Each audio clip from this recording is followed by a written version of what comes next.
Good afternoon. Welcome to the Senate Committee on Government Affairs.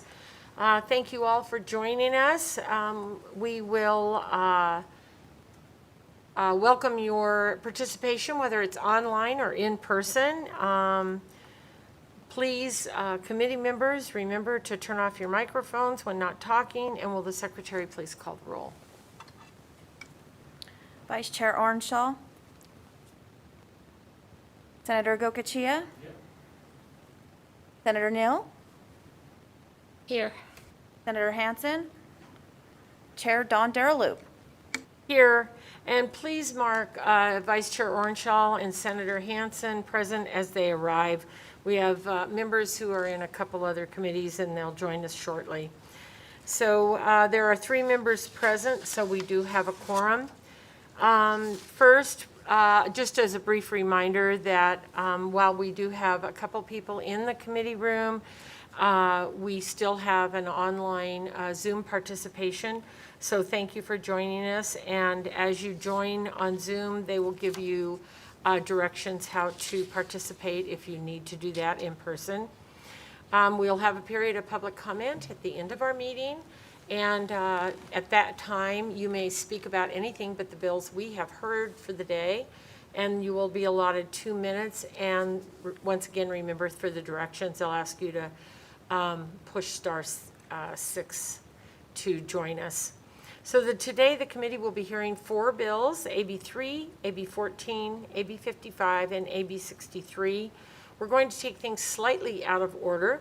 We're going to start with Assembly Bill 3. And then we'll jump to Assembly Bill 63. So I will now open the hearing on Assembly Bill 3. This measure revises provisions concerning the electronic transmission of certain maps and other documents relating to the approval of divisions of land. And will our bill presenters, I see you ready, Mr. Harper, and I apologize, I don't see the name on everybody, so you'll get to introduce yourselves. Thank you, and thank you for joining us. Go ahead when you're ready. Thank you, Chair Daraloop. And my name is Wesley Harper. I am the Executive Director of the Nevada League of Cities and Municipalities. I am joined today by Callie Wilsey from the City Manager's Office of the City of Reno, and by Jeff Borkart, who is a technical planner for the City of Reno. Jeff will be available to answer technical questions the committee may have.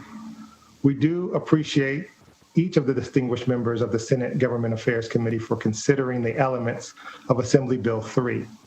AB 3 was heard by the Assembly Committee on Government Affairs on February 12th, where it was amended and passed from committee on April 6th.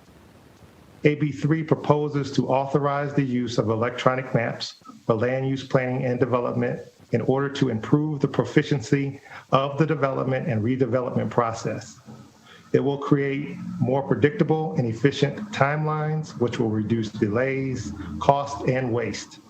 Further, this bill is only an authorization to use electronic maps. It does not require their use. Existing law outlines various requirements relating to the filing, submission, and presentations of maps and related documents for land development, and it authorizes but does not require a county recorder to accept electronic documents for recording.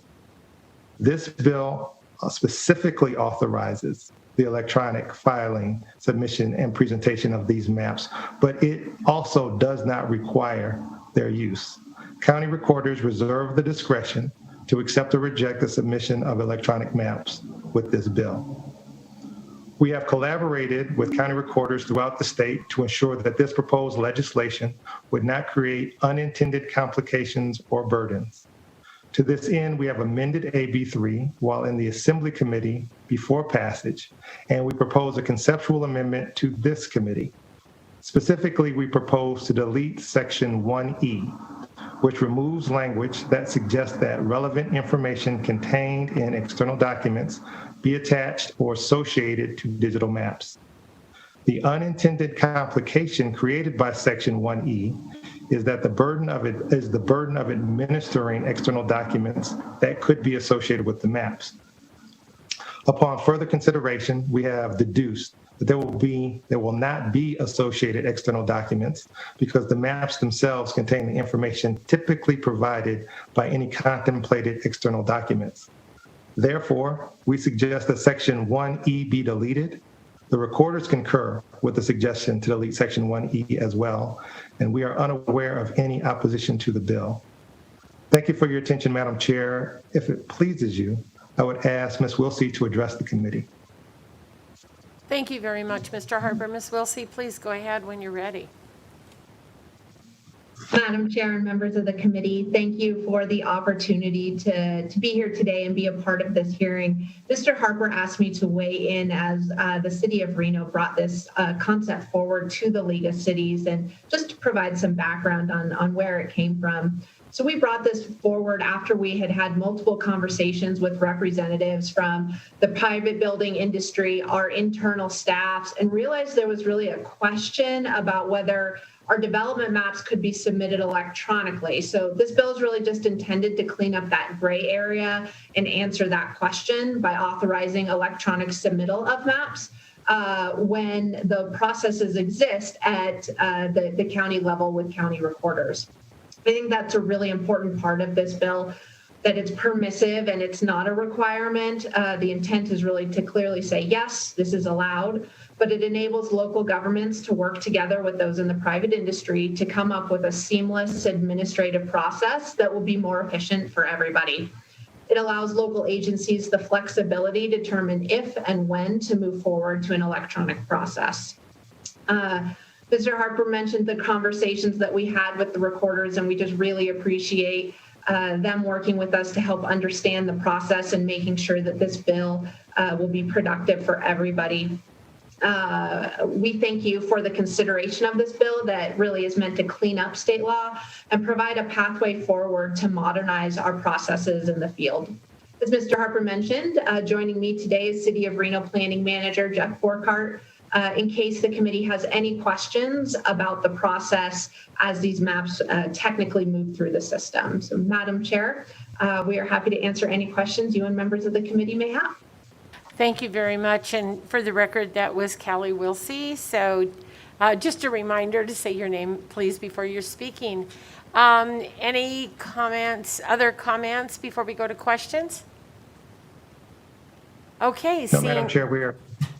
Go ahead, sir. No, this is Wesley Harper for the record. I was just saying we are ready for questions.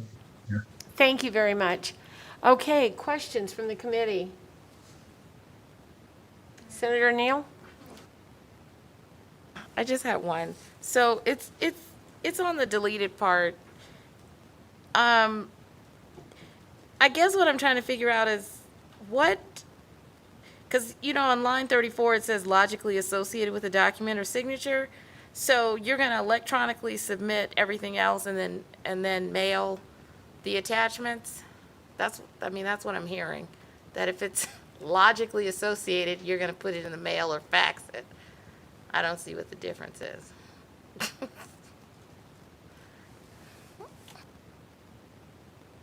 Thank you, Madam Chair. Then Senator Neal. So what we are attempting to express is that there will not be associated information that will not already be included on the maps. And that is, I assume you are referring to the deletion of Section 1E, correct? Because if that is what you're, and so if that's what you're referring to, when we did more research on it, we discovered that the opportunities, the occurrences that you have associated documents that do not have the information that are already required on the maps is zero. The language we originally applied, we were not aware or sure that that was the case, but upon further study, we realized that was the case, and this alleviated a major concern for the recorders to be able to place upon them the burden of having to track and file and make sure that any extraneous documents were always consistently associated with those maps. Turns out that the concern that we had, the requirement that we originally intended, turns out not to be a need or an issue. And so that's why we are proposing the deletion of the section. Ms. Wilsey, would you like to add, please? Sure, Callie Wilsey for the record. Madam Chair, through you to Senator Neal. When it comes to the maps, and the maps are particularly what we're talking about, we originally were talking about affidavits, certificates, and acknowledgements in that section because those are important pieces of the conversation. But what we really realized is in the context of maps, the affidavits, the certificates, and acknowledgements are really the words that are printed on the map and the users then sign, stamp, or seal on the map. So the affidavit, if there's a separate affidavit, certificate, or acknowledgement as referenced in that section that is proposed to be removed, those would really just need to follow the recorder's normal processes and requirements for submitting of those documents. So by deleting it, we're trying to make sure that we don't confuse the two different types of documents. Madam Chair, can I have a quick follow-up? Please. So on section 1 sub 2, because this is different, where it says secure encryption methods that are in place to prevent copying, transferring, etc. So do they not currently have this in place? And if they don't, what is there now going to be an additional cost that the recorder is tacking on to then add this additional protection or encryption? Nobody does anything for free anymore, not even government. That was a joke. Wesley Harper for the record, Nevada League of Cities. My understanding of what we were getting here is to make sure that the provisions that are normally in place for the recorders and for the process remain in place with this legislation, this proposed legislation. I'm not an expert on this field. I think this, unless Ms. Wilsey, you want to chime in here, I think this is a prime time for Mr. Borkart. Thank you, Jeff Borkart, Planning Manager with the City of Reno. So in my mind, this would authorize us to be more efficient. Right now, you have to physically take that map, get it signed by everybody, and then bring it into the office, and somebody has to scan it in. By doing this and having the secure encryption method, it would actually just be like transferring a PDF like you would do through some sort of email or something like that. But instead, it would be locked. And there are numerous different softwares that would be able to lock that in place, numerous different technologies that would be able to lock that in place. And it would be far more efficient. So in my mind, it would actually probably not be an added cost. But this is, once again, an authorization to allow folks to explore this, and we would have to work through the various different recorders to implement it administratively and figure out whether or not there is truly any added costs from an administration standpoint. Thanks, Madam Chair. Additional questions? I have one on section, section 1, subsection 2A. Secretary of State to adopt regulations regarding digital signatures. We don't have any digital signatures in the Secretary of State's office currently?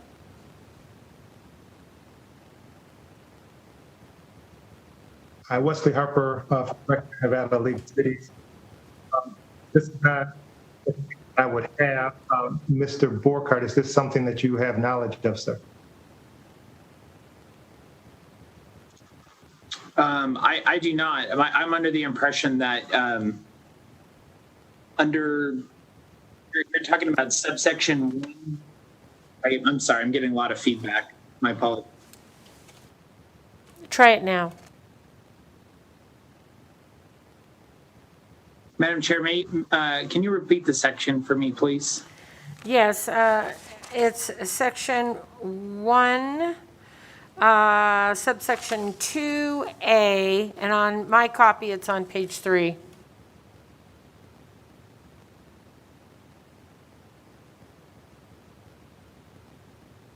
Madam Chair, if I might, Callie Wilsey for the record. This portion came up with the conversation we had with the recorder's office. NRS 720 is specific to digital signatures.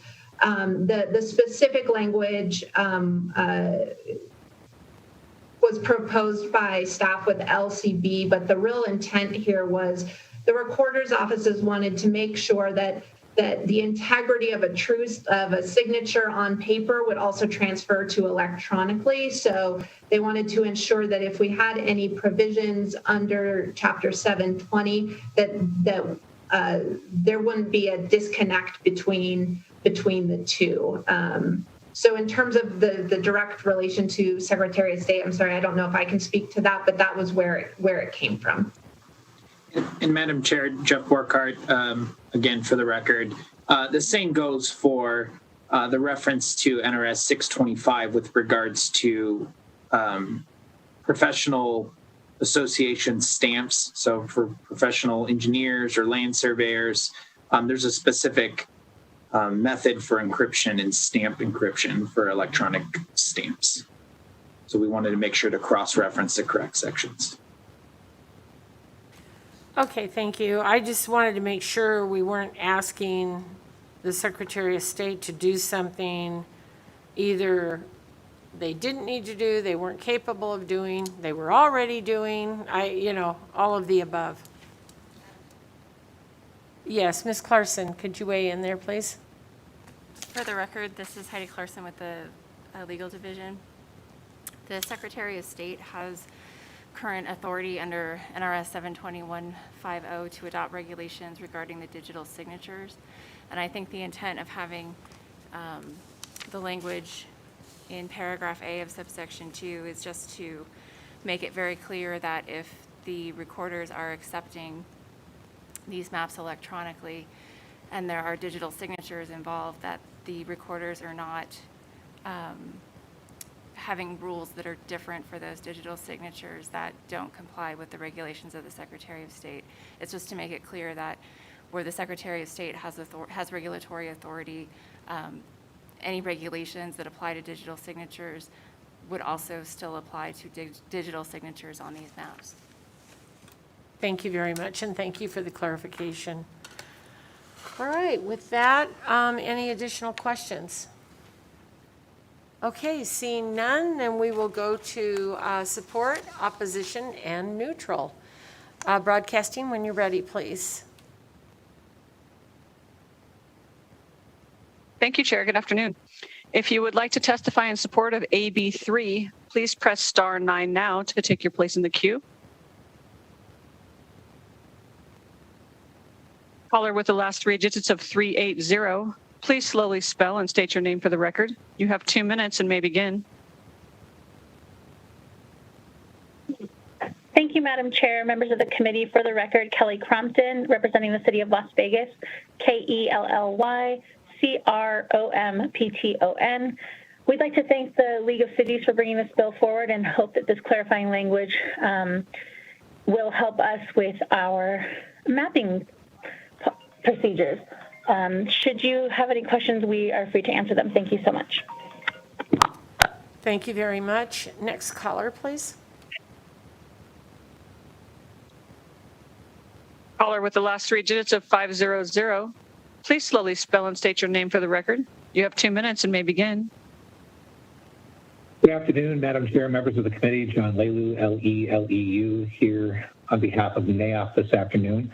We simply would like to testify or put our support for this common sense legislation on the record, and would like to thank the sponsor for bringing it. Thank you. Thank you very much. Next caller, please. Caller with the last 3 digits of 079. Please slowly spell and state your name for the record. You have 2 minutes and may begin. Good afternoon, Madam Chair, members of the committee. This is Josh Hicks with McDonald Corano speaking on behalf of the Builders Association of Northern Nevada. BAN is an organization that advocates for the home building industry in the northern part of the state. We'd like to thank the League of Cities for bringing this bill. To put it very simply, this bill will improve efficiencies and lower costs with respect to home building, and that is always something that BAN is in favor of. So thank you. We're proud to be of support. Thank you. Thank you very much. Next caller, please. Caller with the last 3 digits of 620, please slowly spell and state your name for the record. You have 2 minutes and may begin. Thank you, Chair and members of the committee. For the record, Mike Cathcart, C-A-T-H-C-A-R-T, representing the City of Henderson. I want to thank the League of Cities for requesting this legislation and for the City of Reno's assistance in the presentation. Since the beginning of the COVID-19 pandemic, the City of Henderson has moved to the extent possible of electronic filing of development services documents, and this bill will help further that cause. Continuously improving customer service is always a focus of the city, so we are in full support of AB3. Thank you. Thank you very much. Next caller, please. Caller with the last 3 digits of 229, please slowly spell and state your name for the record. You have 2 minutes and may begin. Hi, good afternoon, committee. My name is Jamie Rodriguez. That's spelled Jamie-Rodriguez. I'm the Government Affairs Manager for Washoe County, and I want to start by thanking the League of Cities for bringing forward this legislation. This is something that our county has been looking at for quite some time. We had some folks bring the proposal to us during the interim, and especially in times like now with COVID, the ability to not make people come into our office and go between all of the departments with one single map to get the multitude of signatures needed to get these plans approved, we think is something that is definitely beneficial and that we are in fact supportive of. So we do again appreciate them working with all of the stakeholders involved with this and are very much in support of the bill. Thank you. Thank you very much. Next caller, please. Caller with the last 3 digits of 863, please slowly spell and state your name for the record. You have 2 minutes and may begin. Thank you, Chair and members of the Senate Committee on Government Affairs. My name is Vincent Guthrow. That's spelled V-I-N-S-O-N. Last name Guthrow, G-U-T-H-R-E-A-U. I serve as the Deputy Director of the Nevada Association of Counties. NACO also supports AB3. We thank the Nevada League of Cities and Municipalities for bringing this bill forward and also for working so closely with our county recorders to ensure that this legislation works for their processes as well. We support the measure for many of the reasons articulated by previous callers, and we see this enabling legislation as a good government bill that will allow local governments to respond to the needs and expectations of their communities. So we appreciate the time of the committee and thank you for the opportunity to testify in support of AB3. Thank you very much. Next caller, please. If you recently just joined us, we are currently in support of AB3. To testify in support, please press star 9 now to take your place in the queue. Caller with the last 3 digits of 080, please slowly spell and state your name for the record. You have 2 minutes and may begin. Thank you, Madam Chair. For the record, my name is Susan Fisher with McDonald Corano, S-U-S-A-N-F-I-S-H-E-R, representing the Nevada State Board of Professional Engineers and Land Surveyors. We are speaking in support of the bill, and we appreciate the amendment that was presented today. We think that that helps clarify the bill a little bit. We are impacted by Section 1, Subsection 2C, which requires us to prescribe some requirements relating to the signing and stamping, and we're certainly happy to do so. This will ease the processes for our licensees. Thank you, and we thank the City of Reno for bringing forth this bill in the League of Cities. Thank you very much. Next caller, please. Chair, you have no more callers in support at this time. Thank you very much. Then we'll move to opposition. If you'd like to testify in opposition of AB3, please press star 9 now to take your place in the queue. Again, if you would like to testify in opposition, please press star 9 now. Chair, you have no callers in opposition at this time. Thank you very much. Then we'll move to neutral. If you would like to testify neutral on AB3, please press star 9 now to take your place in the queue. Again, if you would like to testify neutral on AB3, please press star 9 now. Chair, you have no more callers neutral at this time. Thank you very much. Any additional comments, Mr. Harper, Ms. Wilsey? Thank you, Madam Chair. Wesley Harper, Nevada Legislature Cities, for the record. Let's say in closing, Madam Chair, AB3 is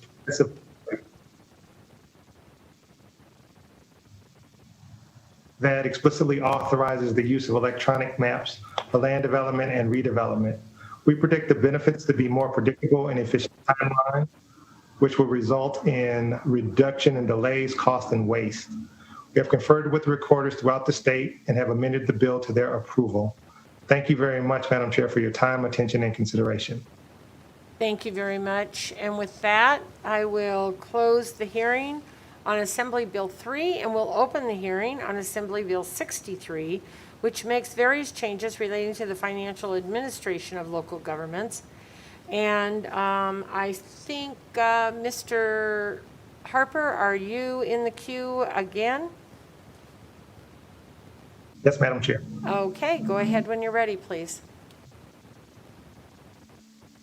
Thank you, Chair Dondero-Loop and Vice Chair Orenshaw. My name is Wesley Harper. I am the Executive Director of the Nevada League of Cities and Municipalities.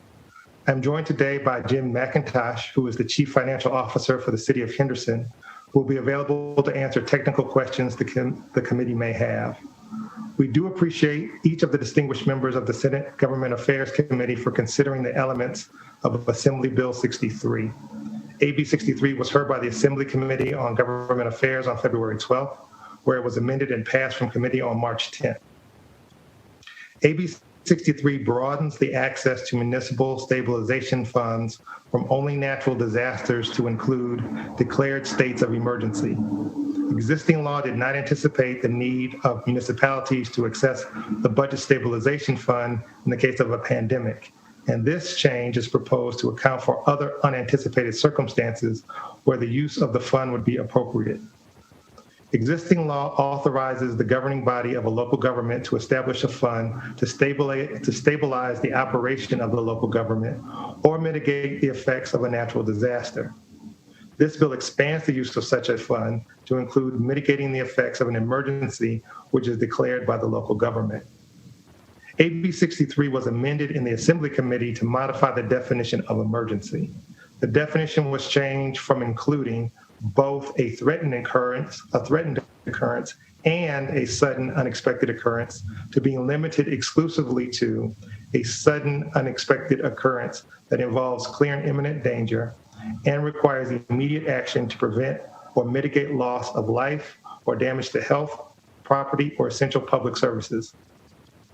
The conditions to access a stabilization fund are: 1, if the total actual revenue of the local government falls short of the total anticipated revenue in the general fund for the fiscal year in which the local government uses that money, or to pay expenses incurred by the local government to mitigate the effects of an emergency or a natural disaster, but only if the local government issues a formal declaration that an emergency or natural disaster exists, and the governing body shall not make such a declaration unless an emergency or natural disaster is occurring or has occurred. We are unaware of opposition to this bill, and thank you, Madam Chair, for your attention. We welcome your questions and your insight.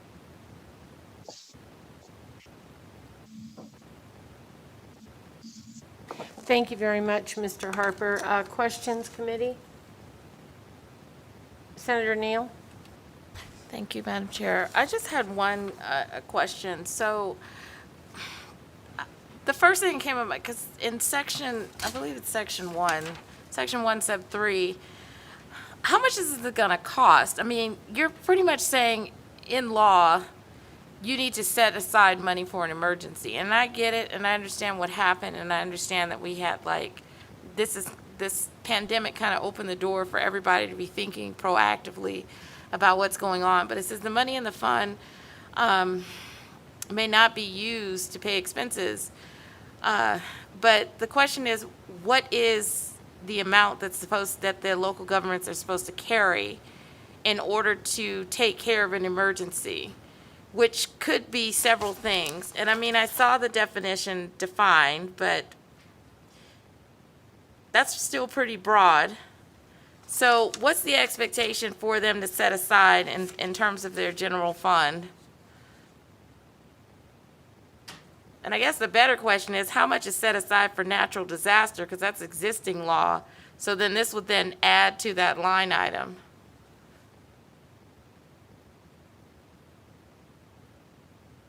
Wesley Harper, Nevada League of Cities and Municipalities, for the record. Through the chair to you, Senator Neal, thank you for the question. Seems that there are a couple of parts, so please let's work together to make sure I am responsive. First, it is the stabilization fund is not a requirement, it is optional. So local governments are not required to set aside stabilization funds. It's an option for them in order to be prepared in case, under existing law, a natural disaster strikes, or under this proposal, an emergency were to occur as declared by the local government. As far as the amount is concerned, there's not an amount that is stipulatable. So there's two things on amount. One, the stabilization fund is a single fund. It would not be a fund for natural disasters and then separately a different fund for emergencies. It will be one fund for the use of either. There's a limit to how much a municipal government can place in the stabilization fund. That is, it cannot exceed 10% of the expenditure of the general fund for the prior year, but there's not a floor that a municipal government needs to meet in order to have a stabilization fund established. With that, I am acknowledging that I am not the expert, and so I invite Mr. McIntosh to weigh in, please.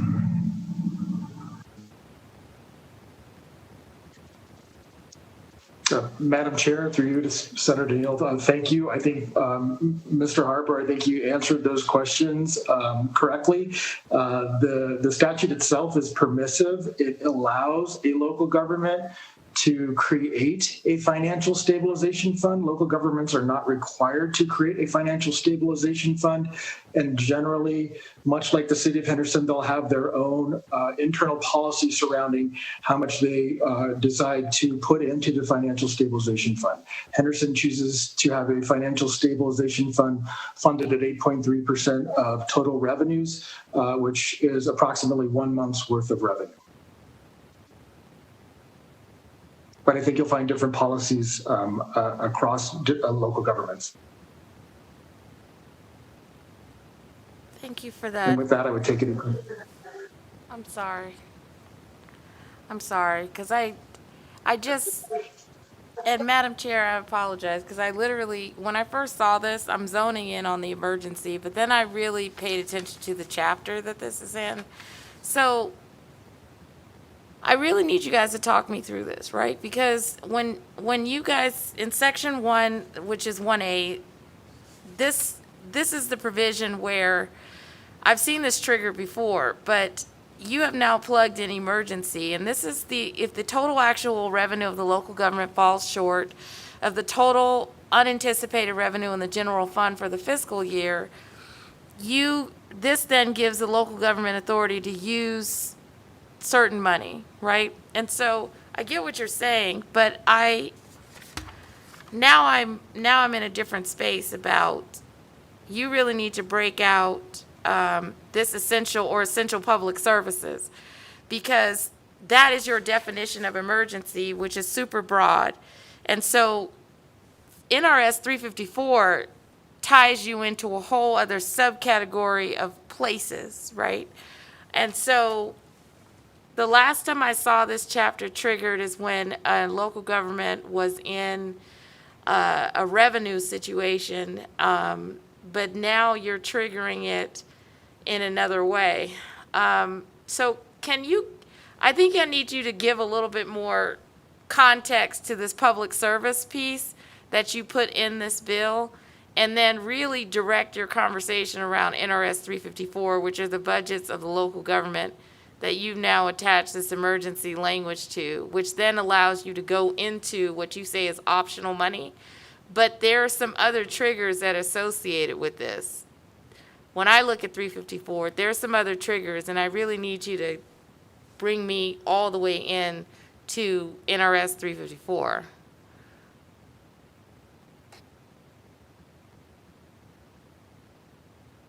Wesley Harper, Nevada League of Cities, for the record. Madam Chair, through to Senator Neal, thank you for the questions and the perspective.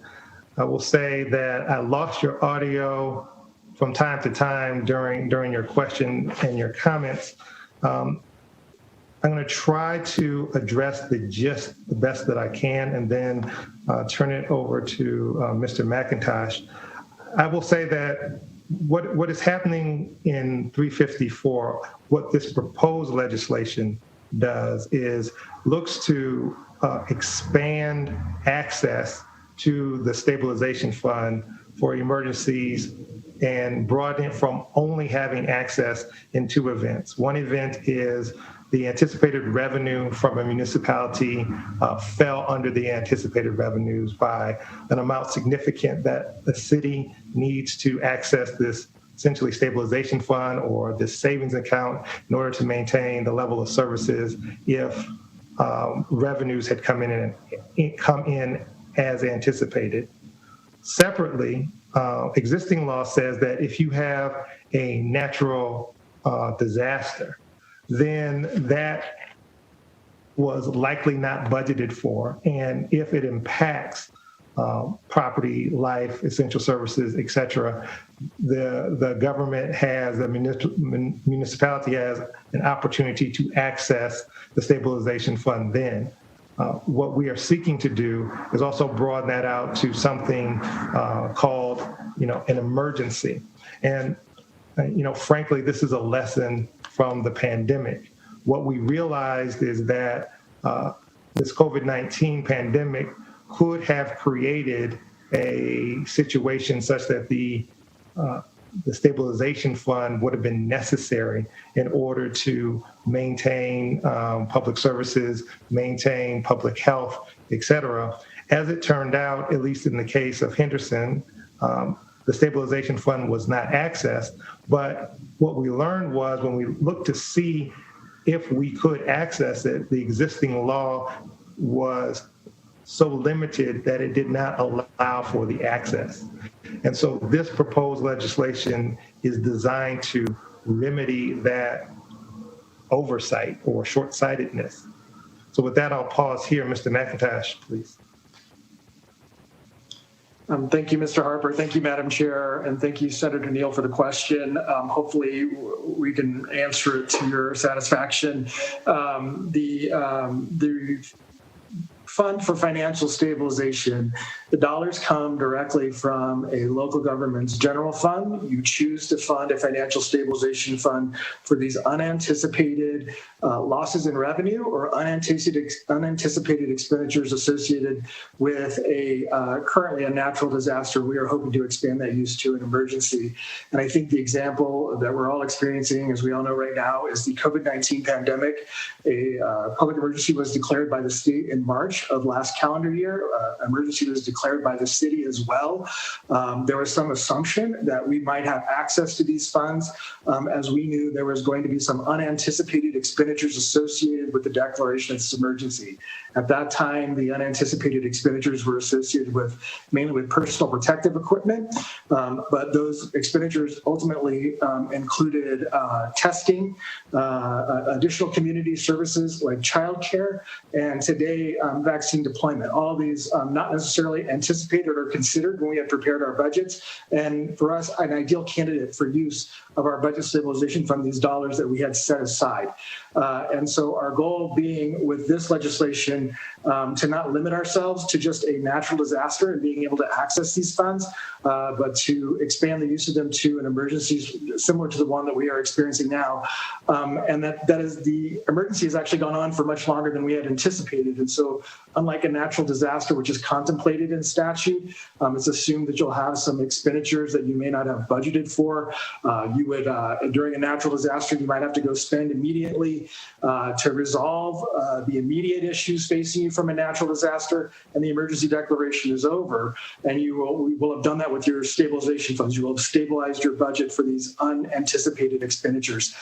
This nature of this emergency has gone on for much longer and has put some demands on local governments, general funds in many cases with some unanticipated expenditures. So the goal here, the definition of expanding this to emergency is simply to say that we may not have included expenditures or considered expenditures from an emergency or a natural disaster, and we may need to continue to provide this continuity of services that we thought we would be able to provide, but may not be able to due to these additional expenditures that we're incurring because of the unanticipated emergency. Madam Chair, just one last question. Are you anticipating the creation of this fund to then, because, and tell me if I'm wrong, are you guys intending on dropping the American Rescue dollars into this emergency fund? I'm calling it that, but because of the way you define this definition and the way that this fund is set up in statute, you can put other money in it. So are you guys thinking, because the local governments are getting ready to get money from the feds, and it is emergency funds. So are you going to be placing that money into these accounts as a way to shore up and kind of hold on to it long term? I'm just asking.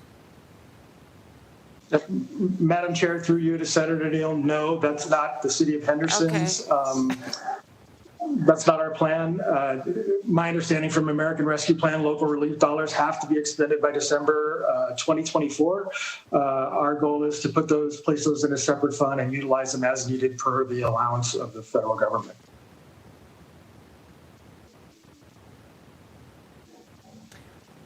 Thank you very much. I have a question before I go to the next person. So first of all, Mr. McIntosh, it's a pleasure seeing you again in a different setting. So welcome to Government Affairs. Second of all,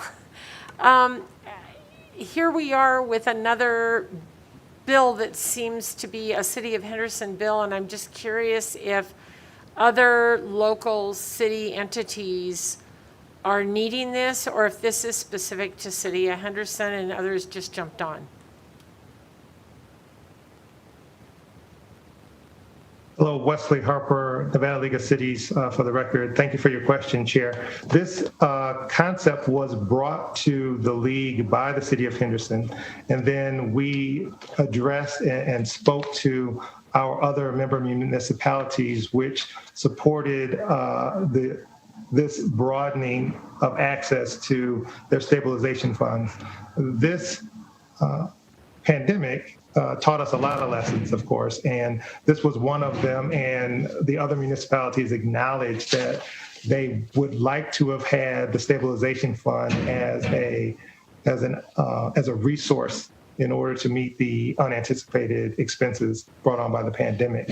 But then when you start to get into the conversation as to, okay, so how should you broaden access to the stabilization fund, which again is a voluntary fund that municipalities set up like a savings account in case things go essentially different than was foreseeable. You start to think perhaps maybe we should list one event, then maybe another event, and then maybe another event, and then it becomes difficult to be sure that you are being responsible with your list of events. And this is why we decided to suggest putting in language for an emergency, which basically gets to being able to protect and serve the residents of our local jurisdictions. Thank you for that. And while I understand that, I guess my question is, why wouldn't you just change your local statute? Why wouldn't you just say, you know, along with our natural disaster fund, which when you take everything out of that in 8 on page 3, where you define emergency, it's a sudden unexpected occurrence that involves a clear and imminent danger. Term does not include natural disaster, but then when you look at the natural disaster means fire, flood, earthquake, drought, and any other act of nature. So I don't know, it just seems like you could change your jurisdiction statute and you wouldn't have to do this at the state level.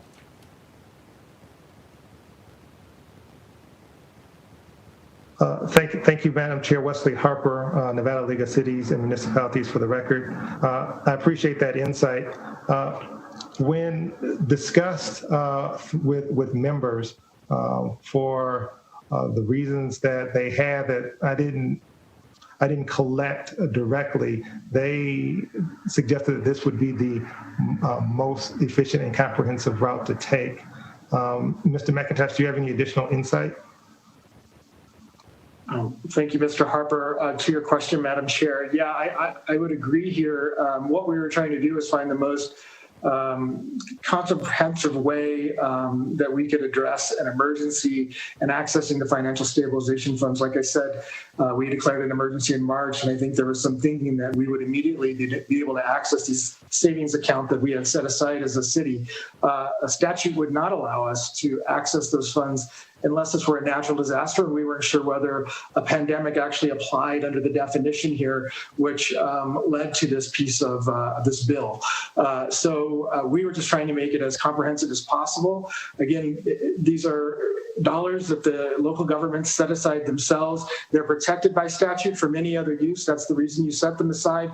They're protected for these specific uses, which is an unanticipated loss of revenue or to mitigate the effects of a natural disaster. Here we are in a pandemic, and at that time had a real need to begin spending some emergency funds to protect the community and to protect our citizens and the life safety of them, that we weren't sure whether under the statute we would have been allowed to transfer these dollars, and we felt that this legislation was needed. Thank you so much. And if I could ask, I don't know how much money is in the account now. I mean, how close are you to falling under that 10% line right now?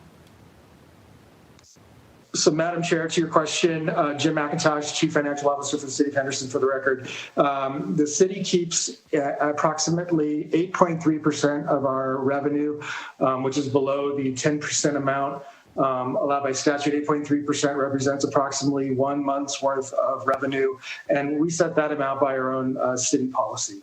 And that is approximately $24 million to the City of Henderson. We have that amount set aside already in our financial stabilization fund in case of an emergency or an unanticipated loss of revenue.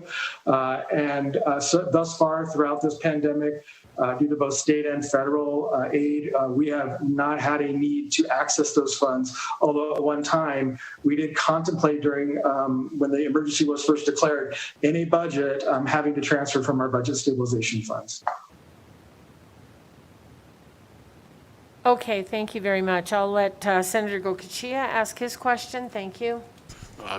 You've got most of them covered, I thank you, but I just wanted to point out clearly it was capped by the 10% of expenditures from the previous fiscal. And, in my mind, it's probably easier for a board, city council to declare an emergency than it is to create a natural disaster. So, I think it's, but I do agree with these stabilization funds.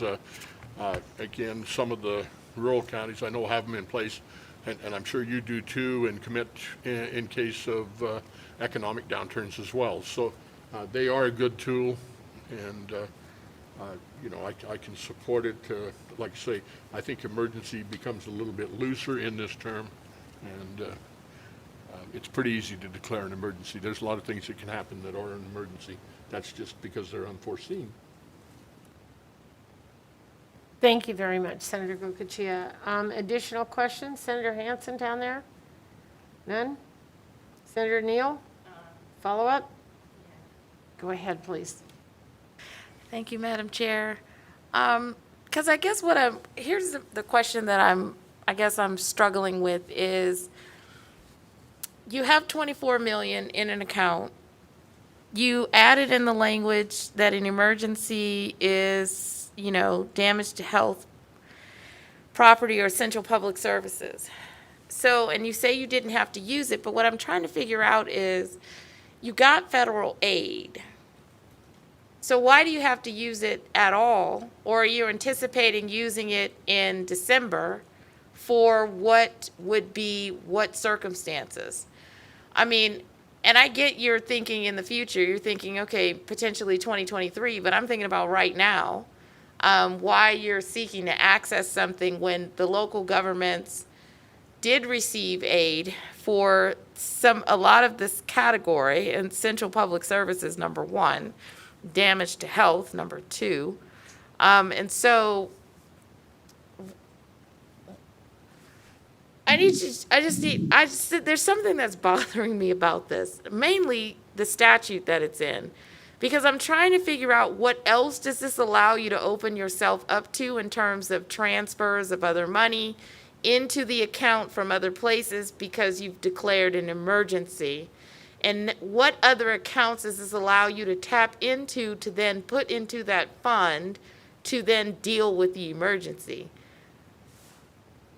Because right below 552, it is 3546115 is 3546116, which is the ad valorem piece. And so I'm just trying to get an understanding, because the last time I saw 354 come in play, there was another local government that was in financial distress, and then they were trying to trigger and walk into some other, relief by tapping into some other funding, such as the enterprise account and some other things. So help me understand where you're not going to go, because there's something bothering me and I can't put my finger on it. And when I first saw this bill, I was like, yeah, this is nothing. But now I don't think so much. Wesley Harper, the League of Cities, through chair to you, Senator Neal, thank you for the question. I'm going to try to be responsive as best I can. Let me say that this is, as things turn out with this pandemic,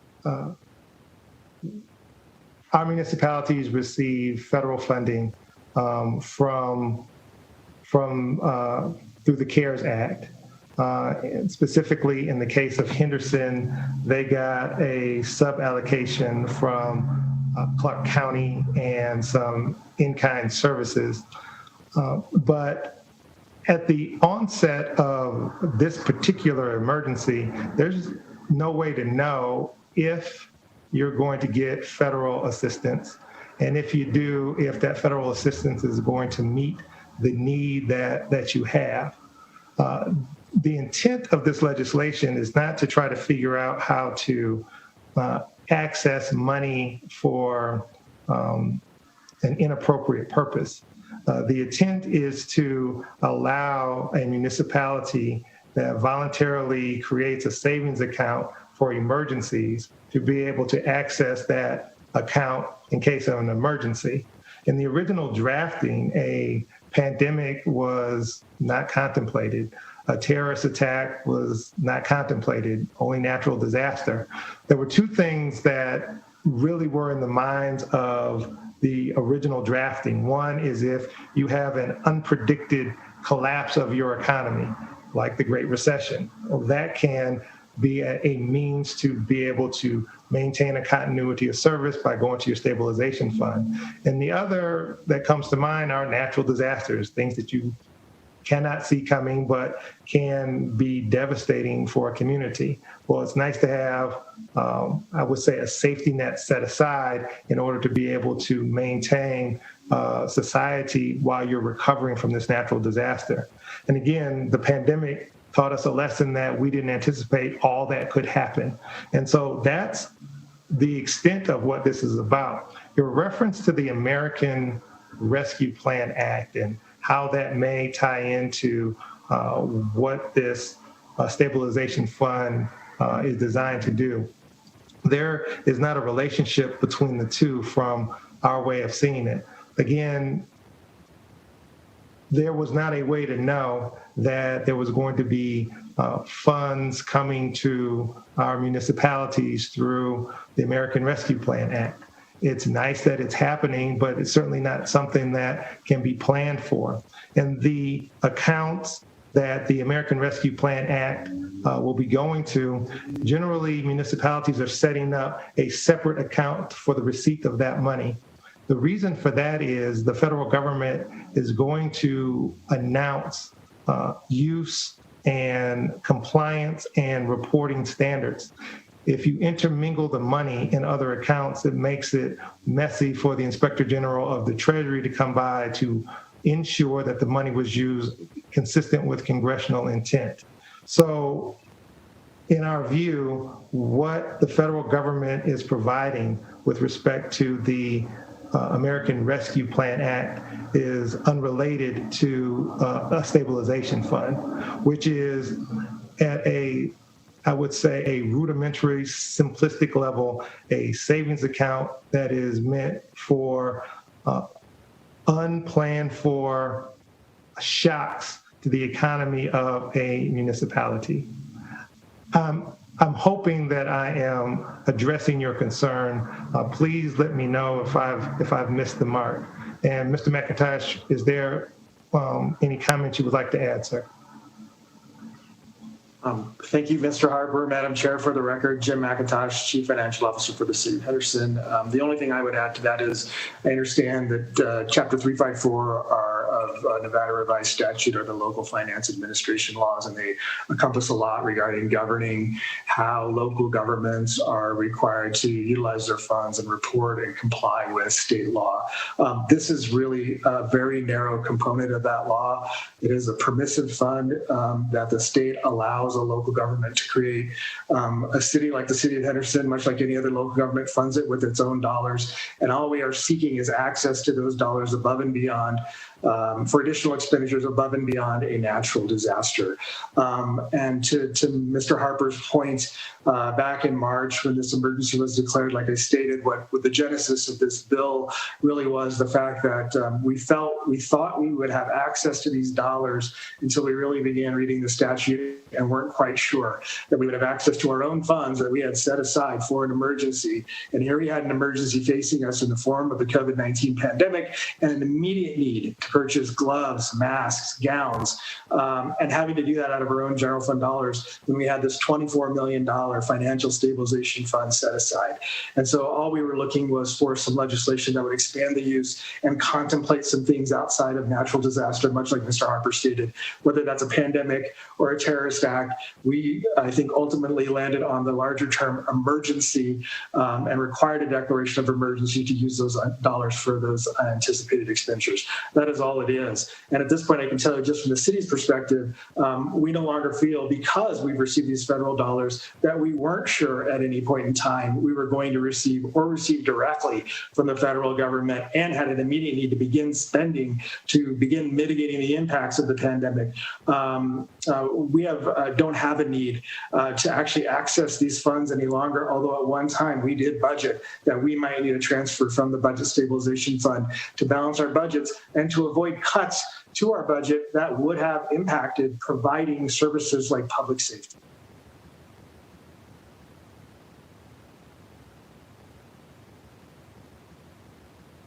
Thank you, Madam Chair. Okay, any additional questions from the committee? All right, thank you very much. At this point, I think we have our answers, so we'll move on. If you have no more comments, Mr. Harper and Mr. McIntosh will go ahead and go on to support, opposition, and neutral. that fits with your schedule. Okay, thank you very much. All right, broadcasting, when you're ready, we'll go to support, opposition, and neutral, please. Thank you, Chair. If you would like to testify in support of AB 63, please press star 9 now to take your place in the queue.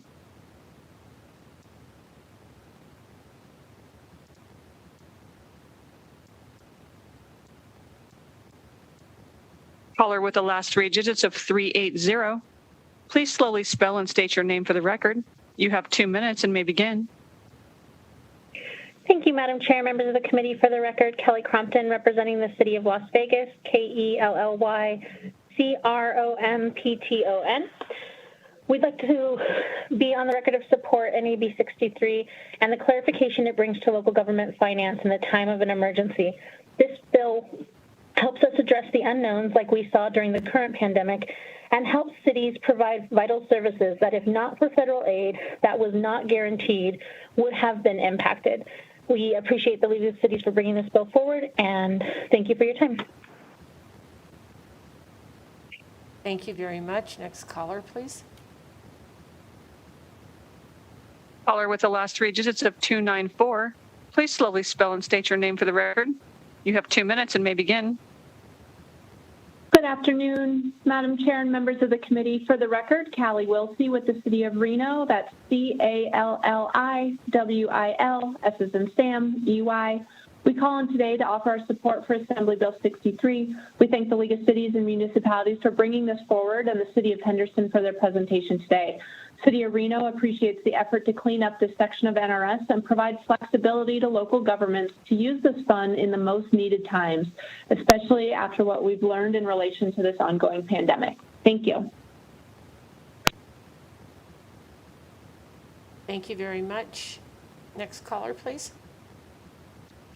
Caller with the last three digits of 863. Please slowly spell and state your name for the record. You have 2 minutes and may begin. Thank you, Chair and members of the Senate Committee on Government Affairs. My name is Vincent Guthrow. That's VINSON. Last name Guthrow, GUTHREAU. I serve as the Deputy Director for the Nevada Association of Counties. NACO supports AB 63, and we believe this enabling legislation, which allows for the expansion of the usage of local government stabilization funds, reflects a lesson learned and a best practice as local governments continue to respond to the COVID-19 pandemic. The legislation provides another tool in the toolbox for local governments to address unexpected financial crisis in their communities, and for that we support the legislation and appreciate the Nevada League of Cities and Municipalities for bringing this bill forward, and we thank the committee for the opportunity to testify in support of AB 63. Thank you very much. Next caller, please. If you recently just joined us, we are currently taking support on AB 63. If you would like to testify in support, please press star 9 now to take your place in the queue.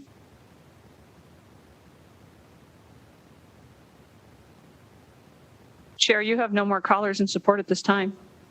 Thank you very much. We'll move to opposition.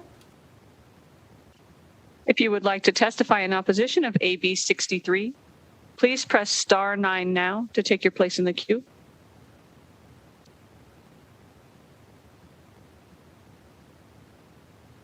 Chair, you have no callers in opposition at this time.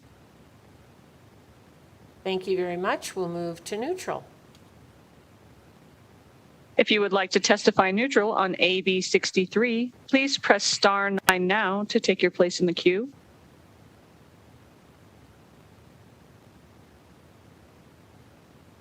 Chair, you have no callers neutral at this time. Thank you very much. And with that, I'll go back to Mr. Harper and Mr. McIntosh and ask if you have any closing responses. Thank you, Madam Chair. Wesley Harper, with Nevada League of Cities. In closing, Madam Chair, AB 63, as we've been trying to explain, is one of the lessons learned from the pandemic. It is meant to be more thoughtful with respect to the access that local governments have, to be prudent, to be a prudent safety net that they develop for emergencies and natural disasters. This broader but limited access allows us to be responsible stewards for the residents that rely upon municipal services. Thank you very much, Madam Chair, for your time, attention, and consideration. Okay, well, thank you very much, both of you, for your time today. I would love to say we wouldn't need to know this for another 100 years, but I just don't know. So thank you very much for your time. And with that, we'll close the hearing on Assembly Bill 63. And we'll go to Assembly Bill 14.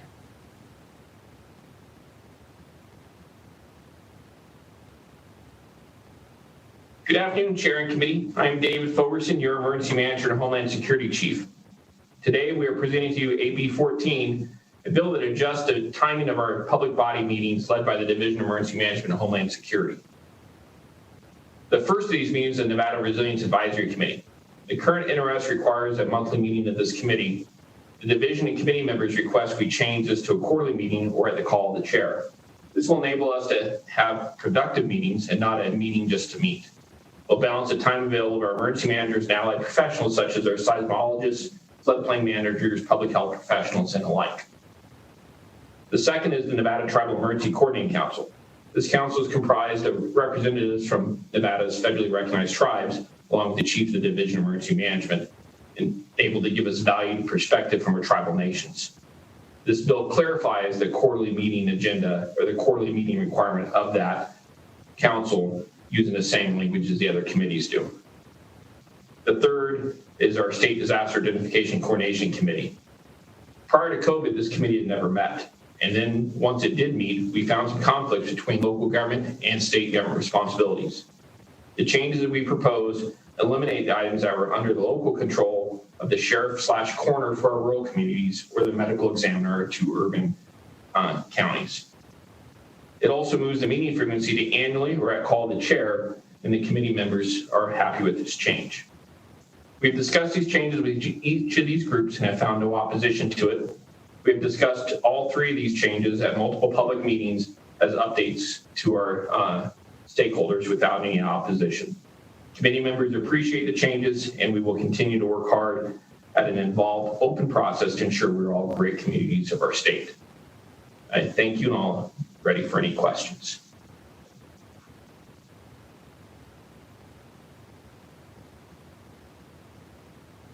Thank you, Mr. Ferguson. Questions from the committee?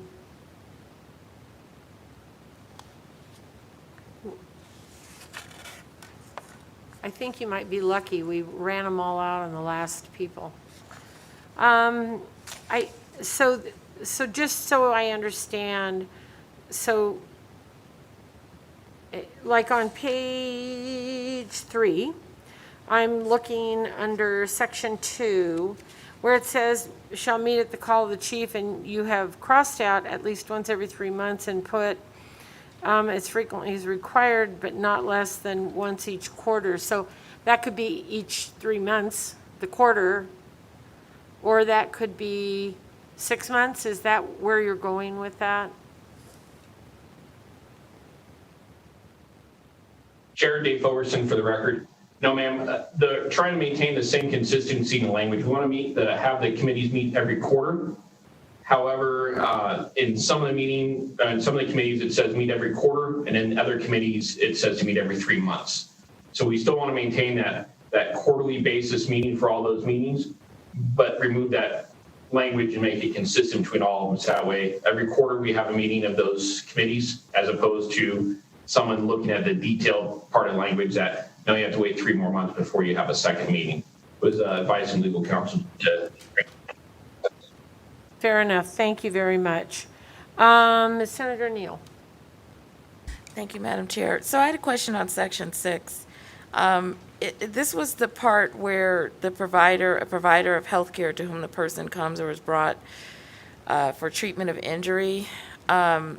I wanted to get an understanding around this reporting that the health provider is submitting, and how do you use that information within this coordination committee?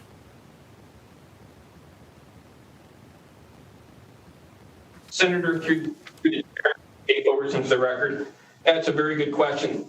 This language was put in after 1 October, and so was the State Disaster Identification Committee, coordinating committee was refined after 1 October to assist the coroner and a local medical examiner with victim identification. And so these reports assist the coroner's office and law enforcement with identifying who the different patients are when they might not come with identification to the hospital facilities or healthcare facilities. And so this was to refine some of that on what is the local responsibility, what's the state responsibility, and what's already covered in HIPAA under the federal law for the information sharing between the different entities. So how did you guys split the cost around this? All right, because if you're saying it was brought in for the October 1, there were a lot of people who you weren't able to identify readily, but the county might have had that original responsibility, or the county coroner might have had that original responsibility, or contact with them, and then the state was secondary. So how did that work? Through the chair to the Senator Dave Fullerton for the record. Under HIPAA, there's a lot of confusion with HIPAA, and people like to use that as an excuse for not providing and sharing information in times of disaster. HIPAA provides for this information sharing to occur. When this was written afterwards, they put in the only part of that section we're changing is from shall to may. They wanted to make sure that we still have those records from those healthcare providers as a secondary encouragement to get that information to those local providers. And that was the design of this committee following a disaster. They would meet, and that's why they're actually not subject to open meeting law, so that way they could help assist that coroner identify patients by gathering the reports back and provide that information back to the local providers. And through the cooperation and coordination of those different groups, it seems to be a little bit of extra work that they're already meeting, but we wanted to leave that in there just in case we ever needed it again. Hopefully we don't. And then the quick follow-up, Madam Chair. Please. So why did you guys strike out the state and local tribal agencies having a legitimate need for information?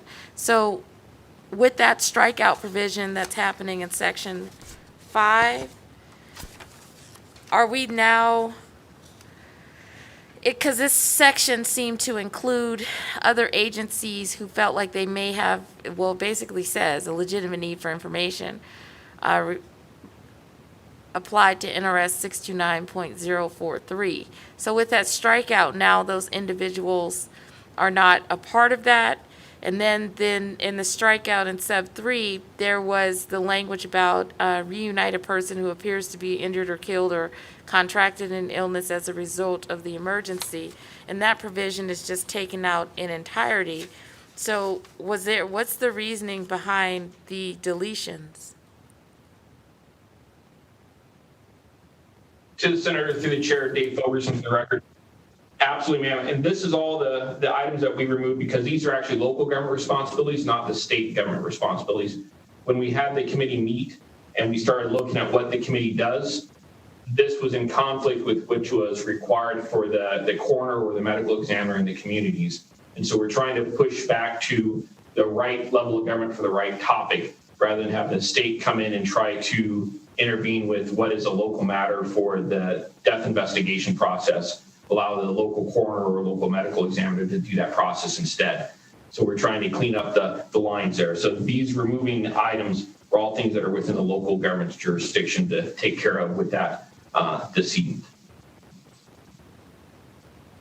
Thank you for that, because I just thought that the tribal governments had a more state-to-state relationship, not state to local, because typically the tribes or the tribal government are the ones who will enter into an agreement with the state, not necessarily with the local government. So it's just, that was the other underlying, I guess, question mark I had there.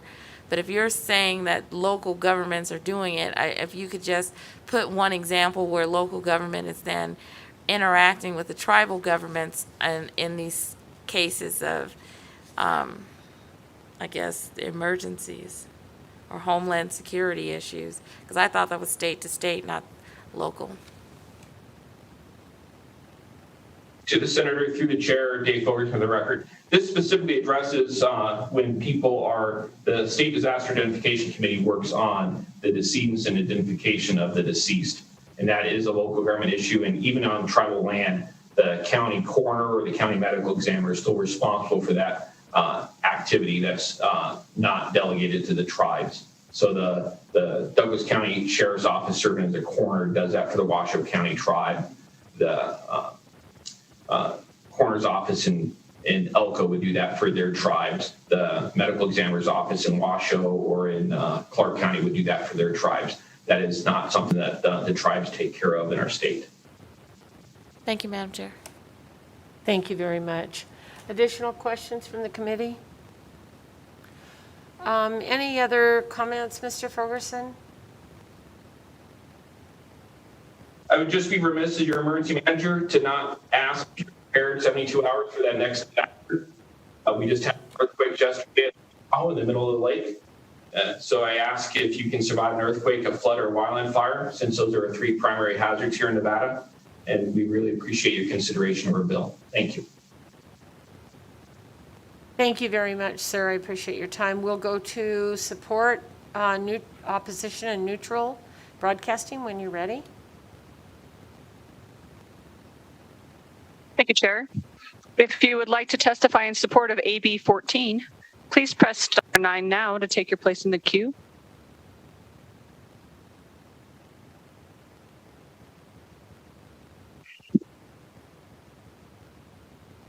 Chair, you have no callers in support at this time. Thank you very much. Do we have anybody in opposition? If you would like to testify in opposition of AB 14, please press star 9 now to take your place in the queue.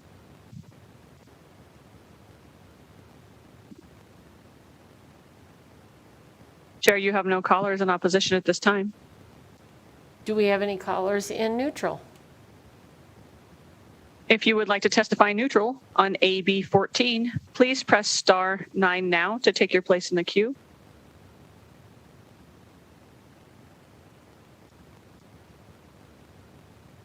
Chair, you have no callers neutral at this time. Thank you very much. Mr. Ferguson, do you have any closing comments? Just thank you very much. And thank you for what you do. We appreciate your time today. And with that, I will close the hearing on Assembly Bill 14, and we will go to Assembly Bill 55. And Assembly Bill 55 is a measure that makes various changes to the charter of the City of North Las Vegas. And Mr. Luke, I don't know if Ms. Denman is with, oh, there she is, just on cue. Thank you. All right, go ahead when you're ready. Thank you, Chair Dondero Loop and Vice Chair Orenshall and the members of the Government Affairs Senate Committee. I'm here just quickly going to make some brief comments. I know time is going a little bit long, but my name is Jared Luke. I'm the Government Affairs Director for the City of North Las Vegas, and we are here to present for your consideration AB 55, which represents a few changes to the North Las Vegas City Charter. I quickly would like to thank Chair Flores and Vice Chair Torres of the Government Affairs Committee on the Assembly side for their collaborative effort to work with us on some of the revised language that you have before you in this reprint. Specifically, I'd like to thank Assemblywoman Anderson under the direction of Chair Flores for spearheading that effort. If it pleases the chair, I'll just turn the time over to Ms. Denman, and she can kind of go through the technicalities of the bill and read through the text, and then we'll open it up for conversation after that. Please go ahead. Thank you. Thank you. Chair Dondero Loop and members of the committee, my name is Rian Jarvis Denman. I'm a deputy city attorney for the City of North Las Vegas. And as Jared explained, I'm here to present AB 55, which makes changes to the North Las Vegas City Charter. I'd like to thank the committee for hearing this bill. Just as a background, the City of North Las Vegas brought a similar bill last session. That was SB 464.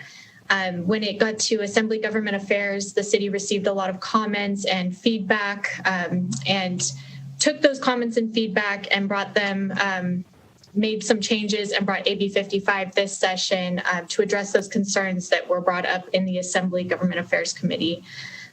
So AB 55 has now again been amended through that committee, and we think it's in a really good place now. The purpose of this bill is really to clarify language of the city charter and city procedures to allow for smoother city operations. I'm just going to go through the bill section by section. This is the amended version of the bill. And then if you have any questions, please do not hesitate to ask. Section 1 of the bill adds a new section to the city charter that creates the charter committee of the city. So there's a few sections added in here explaining who will be on that charter committee and who appoints committee members. So it will be the city council and the mayor appoint some committee members, as well as the Senate and Assembly delegation appoint some members. So it will be a 13-member committee that would discuss different portions of the City of North Las Vegas City Charter and whether changes need to be made. They can make recommendations to the City Council in the year prior to the legislative session, so that Council can either adopt those changes and bring that forward in a bill draft request, or discuss the changes that are recommended. So that's in Section 1. Section 1.5 of the bill, this amends Section 2.020 of the charter, just updating language from the word let to entered into. That's just to make it a clearer description. Section 2 of the bill amends Section 2.035 of the city charter, changing the word papers to documents and data. That's just to encompass electronic data and other forms of communication rather than making it just papers. So that's just a clarifying change. Section 3 amends Section 2.050 regarding special meetings of council. This is a really important procedural change, especially with the current state of emergency. Back when the pandemic first began and the city had to declare an emergency shortly after the state, there were several matters that needed to be heard by council on an emergency basis. And unfortunately, the charter was not completely clear on the procedure for calling special meetings and emergency meetings. So the city attorney's office had to do a lot of research to figure out how they could do that fairly quickly. So the language in here is a combination of that research to ensure that the meetings are still held in accordance with the open meeting law and NRS 241. And a lot of the special meeting language was after reviewing other city charters to bring our charter to conform to other city charters, specifically City of Henderson, I think was the one that we looked at for this change. So this will help clarify that procedure for calling special meetings and emergency meetings of council so that business can continue to operate smoothly even in the event of emergency situations. Section 4 of the bill, this is just some clarifying language to clear up how council introduces, amends, approves, and postpones ordinances. The procedure for enacting ordinances currently is that the ordinance comes to council, it's introduced to council at one meeting, and then at the next meeting, council has the opportunity to amend the ordinance, to vote on the ordinance, or to postpone the ordinance. The new language just explains that if council has postponed the ordinance, at the next meeting of council can then vote on that ordinance rather than having to reintroduce the ordinance at that time, because that would be the third meeting in which that ordinance is being heard, and it would be 3 meetings in a row. So this is just clarifying language to ensure that that procedure is carried out and allows for business to continue efficiently. Section 5 just makes 2 small changes, changing the word corporation to city so that it's consistent all the way through the charter that the city is referred to as the city. The second change is just a grammatical error change to make that provision clearer. Section 6 is additional language added in referencing the Nevada and the U.S. constitutions in reference to the city council's powers under section 2.200 of the charter. The way that the charter had been written, it allowed for certain types of regulation by council, and the city attorney's office noticed that it probably needs to state that it is in conformance with the Nevada Constitution and the United States Constitution. So that was the recommendation. We add that language in there because that type of power would be regulated by the Constitution anyway, but that just makes it clear. And then through the Assembly Committee, there were additional provisions in that section that they recommended taking out, and we did agree to take those out because, again, those are already regulated under the Constitution and case law. Section 7 is just an updating change. Instead of saying at the curbs of, it updates it to say on the streets of the city, and also changes city to be capitalized in that section to maintain consistency throughout the charter. Section 8 is additional clarifying language, taking out "and poultry" to just animals, because poultry would be incorporated in animals. And then changing the word "pound" to "animal shelter" just to more accurately describe that type of facility. Section 9 amends Section 3.020 of the Charter regarding city manager powers and duties. We added the words "efficient and proper administration of the city."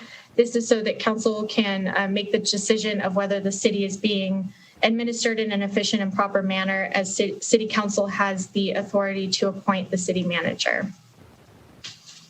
Section 10 makes changes to Section 3.040 of the city charter regarding the duties of the city clerk.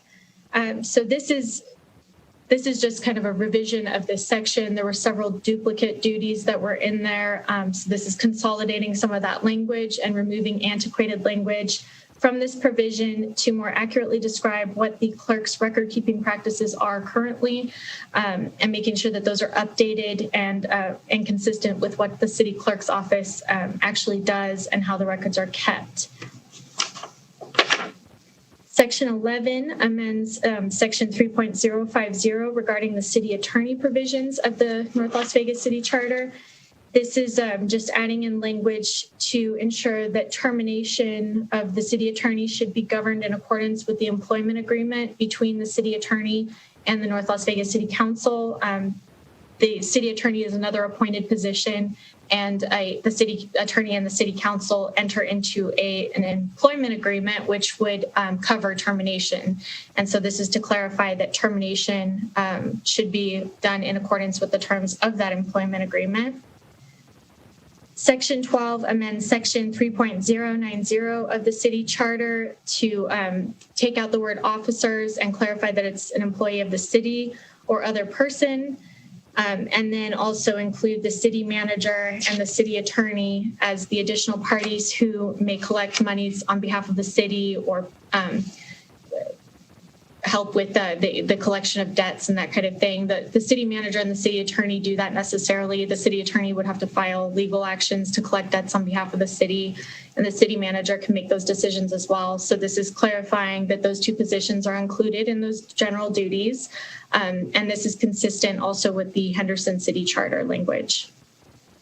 Sections 13 and 14 were deleted through the amendment. And then sections 15 through 21 primarily update the word "situate" to "situated" and make other grammatical changes to ensure that the language is clear. I won't go through all of them because they're very minor changes. And then that concludes my presentation. So if there are any questions, I can assist with that. Thank you very much. Questions? Senator Neal. Thank you, Madam Chair. So I had the question on Section 10, which is the strikeout of the custodian of official records. So the question was, who will be the custodian? Because you have the strikeout of be the custodian of official city records. I don't see it added anywhere else. And then you have, for the certification of election returns, serve as custodian of the election records. So that's a two-part, because who was currently certifying the election returns if you strike out that piece? Thank you, Chair. Through you to Senator Neal.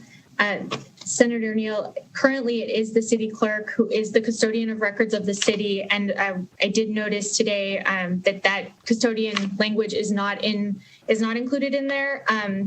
Under section 1, subsection B, it does say that the city clerk will keep the official city election records and then keep all official papers and records of the city. But that custodian language, it does not appear back in there, so we could add that back into one of those provisions. The city clerk should still be the person maintaining all city records and be the official custodian of records of the city, as well as certifying the election records for the city as well. Okay, thank you for that. And then my second question came from section 12. And you discussed this, but so this is taxes, fines, forfeitures, and other monies collected or recovered. And so I know you explained that an employee of the city, but initially it said an officer, right? And so typically officers they're sworn in and there is some fiduciary duty, right, of an officer. But then you have employee of the city or other person. In sub 2, you have city manager or city attorney.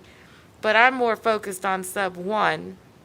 Because typically an officer, right, or a city officer has some kind, like I said, legal duty or some kind of way that we can either deal with, the malfeasance. But this looks like you'll be able to delegate when it says other person pursuant to the provisions of the charter. So who would be the other person who you anticipate to delegate taxes, collecting taxes, fines, forfeitures, because forfeitures is a whole nother category of things that could be collected.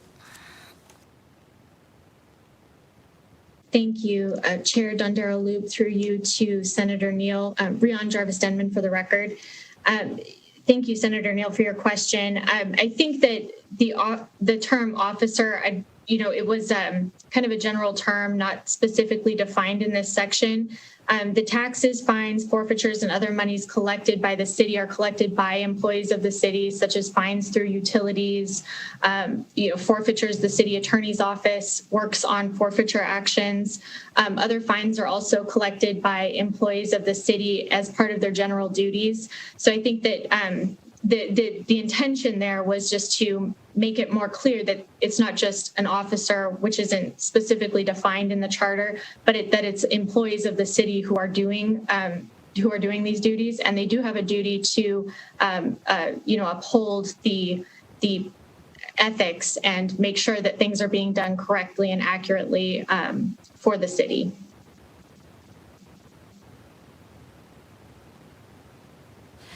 Thank you for that. And then the only other question I had was, it was on section 6. You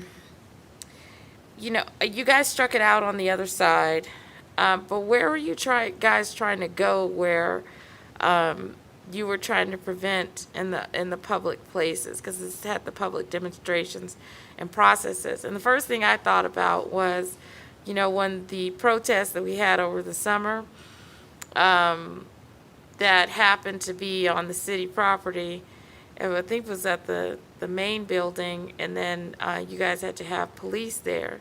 So is that what you guys were intending to clarify because of those instances where you expected protests to show up at the city building? Thank you, Rion Jarvis. Record, Chair Dondero Loop, through you to Senator Neal. Senator Neal, this change was actually requested at the 2019 legislative session as well. I don't think it actually made it into the draft of SB 464, but it was an issue that we had noticed because regulation of these types of activities is really governed under the First Amendment and has to be done pursuant to the Nevada Constitution and the U.S. Constitution. So the concern occurred prior to last summer, but in instances such as that, we definitely want to ensure that any type of regulatory activity is in accordance with the Nevada and the U.S. Constitution. And so we did find it important to keep that language in this bill draft to address those situations in the future and just make sure that it's clear in here that although these regulatory actions are included in the charter, they are constrained by the Nevada and the U.S. constitutions. Thank you for that. And then just one final question, Madam Chair. Please. So the only other question I had, and this is on the existing law, but this is in section 15, and I just think this is just for my own education. So in the city charter, this is the legislative declaration of how it is set up on behalf of the city and to be administered for and maintained for the city. But I guess what I'm trying to figure out, like if somebody was trying to challenge the charter for malfeasance or nonfeasance, what then, how would that be dealt with or responded to by the city attorney? You're the deputy city attorney, but I'm just curious because I've always wondered how the charter worked. We know how a constitutional challenge works, but how does a charter challenge work?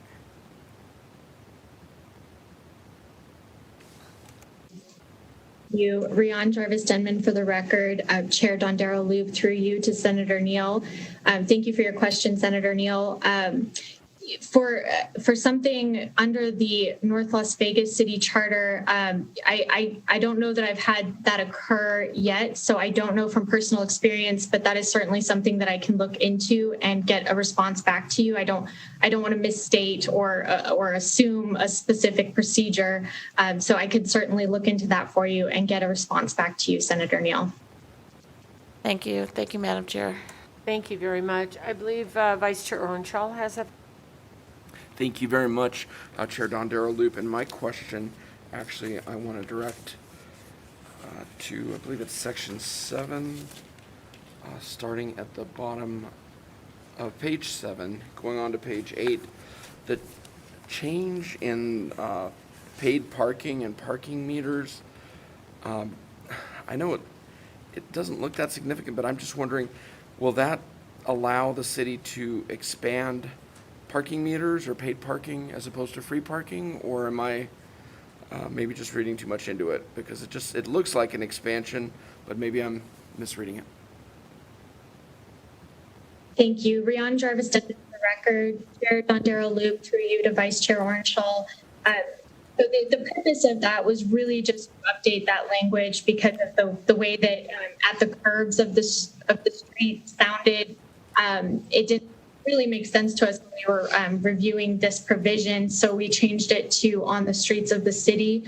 The intention was to broaden the city council's ability to install parking meters, or with the intention of installing parking meters in the city. It was really just to clarify the duties and make it sound more up to date rather than the language that was currently in place. Okay, thank you very much. It's late in session. I think we're all kind of seeing things in bills that maybe aren't there. Thank you, Chair. Additional questions from the committee? I have one. I noticed that on the same page where Vice Chair was, and you have crossed out under Section 8, powers of City Council, animals, and you crossed out and poultry. Is that because that was a duplicate and didn't need to be there, language cleanup? Thank you, Chair Dondero Loop. That's exactly correct. Excuse me, Rion Jarvis Denman, for the record. Yes, we believe that animals encompassed poultry, so that sounded like more antiquated language, and we're trying to clean up the charter to make it sound a little bit more modern. And so poultry was just taken out for that purpose, that it is encompassed in animals. Okay, thank you. And then jumping down to Section 9, where Section 3.020, City Manager, and it's the City Manager is the Chief Administrative Officer of the city, blah, blah, blah. He is responsible to City Council for efficient and proper administration. Who defines efficient and proper? Thank you, Chair Dondero Loop. Rion Jarvis Denman, for the record. That would be up to City Council to determine. So it is slightly vague. It's not specifically defined, but we felt that language was important to include because if Council finds that something is not going in the way that they believe that it ought to be going, this gives them the flexibility to make decisions with respect to the city manager and decisions that are being made for the city. So the Council ultimately decides what would be efficient and proper. Okay, I just find that really subjective, and it could go positive or negative being subjective there. What I think is efficient and proper may not be the same thing that somebody else thinks is efficient and proper, and it just seems like for the city manager it would be more defined what that is.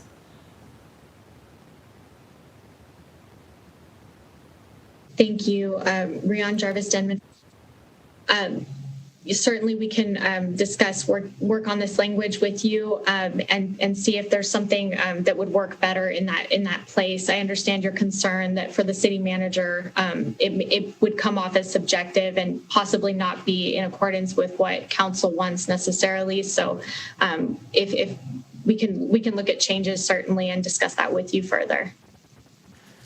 Additional questions from the committee? Okay, seeing no more questions, do you have any other comments before we go to support, opposition, and neutral? Rion Jarvis Denman for the record. No, thank you, Chair Dondero Loop. I just want to thank the committee for hearing this bill, and we appreciate your comments and feedback and look forward to working with you on this bill. Thank you very much. Then with that, broadcasting, if you're ready, we'll go to support. Thank you, Chair. If you would like to testify in support of AB 55, please press star 9 now to take your place in the queue. Chair, you have no callers in support at this time. Thank you very much. Would you go to opposition? If you would like to testify in opposition of AB 55, please press star 9 now to take your place in the queue.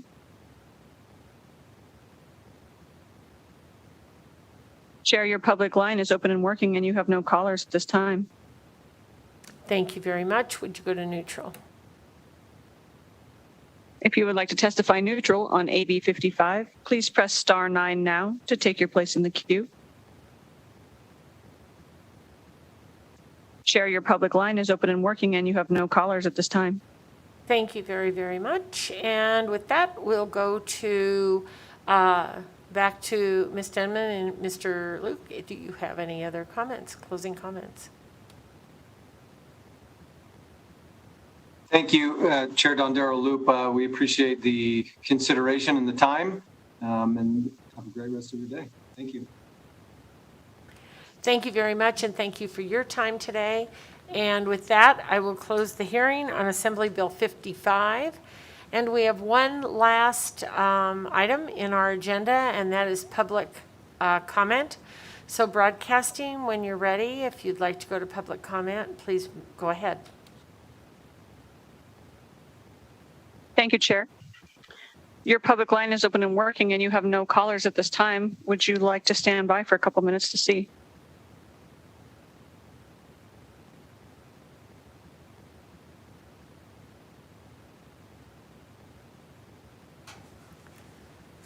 And we have one visitor in the audience. Would you like to make any public comment? You have been so patient today, sir.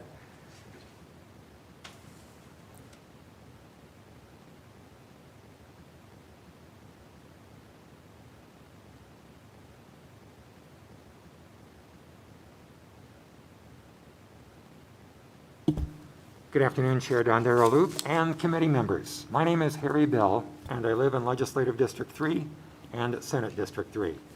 I'm a retired English journalism and broadcast journalism teacher who worked for 20 years in the Clark County School District. I'm here today as part of the Nevada State Education Association's Red for Revenue push and rally. In its only public hearing 2 years ago, I spoke out against SB 543, a bill that changed how Nevada schools were funded, but did so with scant input from actual educators, with the exception of those legislators who were educators or former educators. Some bills this session have addressed some of the shortcomings of SB 543, but a big one is still out there, the way SB 543 undoes the rules of collective bargaining. Teacher burnout is real. When I was teaching, many of my fellow teachers quit over problems caused by the Nevada State Legislature's refusal to secure more and better funding for Nevada schools. Teacher workload increased, class sizes ballooned to be the nation's largest, yet teacher salaries remained stagnant and low. Many educators left the state or the profession, and low teacher salaries made it difficult to hire new teachers, so that meant class sizes still kept increasing. A typical workday for me was teaching during school hours and an additional 6 to 8 hours grading student work every day. The only way to grade student writing is by reading and correcting it, and that takes much more time than grading worksheets. It's still not too late to make changes. Do you believe Nevada voters would want to work harder and put in longer hours and not be compensated? Teachers vote too, and right now they're voting with their feet and walking away from education. But they also vote against legislators who they feel do not help them. Help our educators want to stay in their profession and be allowed to get more salary by changing SB 543 to allow for collective bargaining. Thank you very much, and thank you for your patience today. Thank you for being a teacher. As you well know, I was a teacher many years, and so we appreciate your dedication and your time today. Thank you very much. Thank you. Any additional comments? Yes, sir. Madam Chair, I just wanted to thank our friend, our retired educator, for making public comment. And I'm not sure if that's a milestone for the building, but it certainly, of all the committees I've been, it's the first in-person public comment we've had since we've reopened since the pandemic. Thank you for your patience. It's really, I think, just really a milestone. Well, I'm glad to be a trailblazer. You made our days. Thank you so much. Any additional comments? Okay, with that, I will adjourn our meeting. We'll see you on Wednesday at 3:30.